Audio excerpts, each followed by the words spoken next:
তারপর ওকে সবকিছু খুলে বললাম। অপি দেখ, ওদের সাথে কি আমরা জীবনে পারবো? তুই কেন এমনটা করতে গেলি? দেখ, জানি না পারবো না, তারপরও উনি অনেক ভুল করছে। তারপর আমি অনেক চেষ্টা করছি শেষ করতে, আর সরিয়ে বলেছি। সেইখানে ওনার ভুল ছিল। তারপরে কিন্তু কথায় আছে না, কুত্তার লেজ কখনো সোজা হয় না। ওনারও একই অবস্থা। তারপরও আমার ভালো মনে হচ্ছে না। তুই যাই হোক আবারও ক্ষমা চেয়ে নে। আমি দরকার হলে আমরা সবাই চাইবো। ওনাদের সাথে কি আমাদের জমবে বল? দেখ, এটা হবে না মনে হচ্ছে উনি। আমি ওনাকে ওনার ইগো হার্ট করেছি, তারপরেও কিছু বলে নেই। কিন্তু ওর মতো রাগী আর শাকচুনিকে কিভাবে ঠিক করতে হয় সেটা আমি জানি। ভালো কথাতে সোজা হয় না। চল ক্লাসে যাই। চল। তারপর ক্লাস শেষ করে বাসাতে ফিরে গেলাম। ভাই, আমার জবটা হয়ে গেছে। সত্যি? নিয়ে মিষ্টি খা। যাক, বললাম না আপু, আল্লাহ নিরাশ করবে না তোমাকে। হুম। এবার আমারও একটা কিছু হয়ে যাবে, আল্লাহ আল্লাহ করে।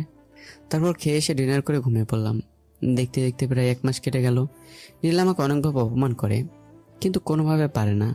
আমি সুযোগ পেলে ছাড়ি না, কেউ কাউকে বিন্দুমাত্র ছাড় দেয় না। লেগেই থাকি একজনের পিছনে। অপিকে চিনতে পারিস নি রে শাকচুন্নি? এখন এই অপির সঙ্গে পাঙ্গা। যাই হোক, আজ 2 দিন পর কলেজে যাব। একটু কাজ ছিল, তাই 2 দিন যাইনি। সাইকেল নিয়ে কলেজে যাচ্ছি। কিছু দূর যাওয়া মাত্রই দেখি 2টা ছেলে একটা মেয়েকে জোরে টানা হেঁচড়া করতেছে। আমি এগিয়ে গেলাম, দেখতে গেলাম, আর গিয়ে দেখি এটা তো নীলা। কিন্তু ওরা কারা, আর ওর গাড়ি কোথায়?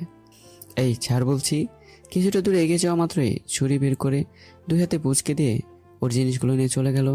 আমি যাওয়ার আগে ওরা চলে গেল। দৌড়তে ওনার কাছে গেলাম। এই ঠিক আছেন আপনি? ঠিক আছি। এই কি, আপনার হাত দিয়ে রক্ত পড়তেছে গড়িয়ে, চলেন ডাক্তারের কাছে যাবেন। না, আমি ঠিক আছি, তুমি চলে যাও। মনে মনে বললাম, কি ব্যাপার, তুই থেকে তুমি বললো চেঞ্জ। আমি না আপনাকে এভাবে রেখে কিভাবে যাই? চলেন ডাক্তারের কাছে, মেডিসিন আর ব্যান্ডেজ করবেন। কি দিয়ে যাব? এইখানে তো কোনো রিক্সা পাওয়া যাবে না, আপনি কিভাবে যাবেন? হেঁটে তো যেতে পারবেন না। তাও কথা। আপনার হাত দিয়ে অনেক রক্ত পড়তেছে। তবে আমি বলি কি, আপনার কোনো সমস্যা না থাকলে আমার সাইকেলের সামনে বসে যেতে পারেন। ও আচ্ছা, চলো। ভেবে বলছেন তো? ওই ভেবে বলার কি আছে? এত কথা বলিস কেন? আর আমি এটা বলতে চাচ্ছিলাম, তার আগে তুমিই বলে দিছো। ও আচ্ছা, চলেন। তারপর ওনাকে আমার সাইকেলের সামনে বসিয়ে নিয়ে চলে যেতে লাগলাম।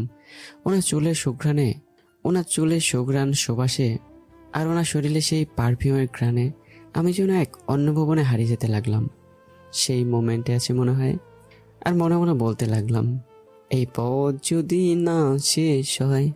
তো বন্ধুরা, অনেকের অপছন্দের কারণে নায়িকার নামটা একটু চেঞ্জ করে ফেললাম, আপনারা বুঝে নিন। তারপর ওনাকে আমার সাইকেলের সামনে বসিয়ে নিয়ে যেতে লাগলাম। কিছুটা লজ্জা লাগতেছে, লাইফের ফার্স্ট টাইম। তারপর মন্ত্রীর মেয়ে, ওনার দেহ আমার 2 হাতের আয়ত্তের মধ্যে। একবার ওইদিকে চাপ লাগতেছে, একবার তো এইদিকে লাগছে। ওনার শরীরের গন্ধে আমি যেন এক ভিন্ন রোমান্টিক হাওয়ার মধ্যে আছি। অমনি পিছনের দিকে তাকালো ইতি। এই যে মিস্টার, কি দেখছেন? সামনে দিয়ে তাকান, তাকিয়ে চালান, নয়তো পরে আবার আপনাকে আমার নিয়ে যেতে হবে মেডিকেল। আমি তো ওনার কথা শুনে ভেবাচা রেখে গেলাম। নিজেকে সামলে আমি তো সামনের দিকে চেয়ে চালাচ্ছি, বুঝলেন? আমি তো তা দেখতে পাচ্ছি কোথায় তাকিয়ে আছেন, আর তার জন্যই তো বললাম যে আমার দিকে না তাকিয়ে সামনের দিকে চাও। আপনি ভুল দেখেছেন, কারণ আপনি আমার সামনে বসা, পিছনের দিকে তাকাইলে আপনার মনে হবে আমি আপনার দিকে তাকিয়ে আছি, বুঝলেন? থাক, আর বোঝানো লাগবে না। একটু আস্তে চালাও না, আমার ভয় লাগতেছে। আস্তে চালাই, আপনার সব রক্ত গড়িয়ে পড়ে যাবে। আর ভয় কিসের, আমি আছি না? আমাকে রেখে আপনি পড়ে যাবেন নাকি? আমি পড়ে গেলে তুমি আটকে রাখতে পারবা নাকি? আস্তে আস্তে, এত বড় আলুর বস্তাকে কিভাবে পারবো রাখতে? কি বললে তুমি? কই কিছু না তো। আমি যেন শুনলাম কি বললে। আপনি একটু বেশি শোনেন, আর এত কথা না বলে একটু চুপ থাকেন। হাতের অবস্থা তেমন বেশি ভালো না, তাড়াতাড়ি যেতে হবে তো। এত ভারী, আল্লাহ, আমি যেন ঠেলা গাড়ি টানতেছি, সাইকেল সামনের দিকে আগাই না। যাই হোক, ফার্মেসিতে এসে ওনাকে হাত ওয়াশ করে ব্যান্ডেজ লাগিয়ে মেডিসিন নিয়ে ওনাকে ওনার বাসাতে দিয়ে আসতে লাগলাম। থামাও, চলে আসছি। মনে মনে বলছি, বাহ,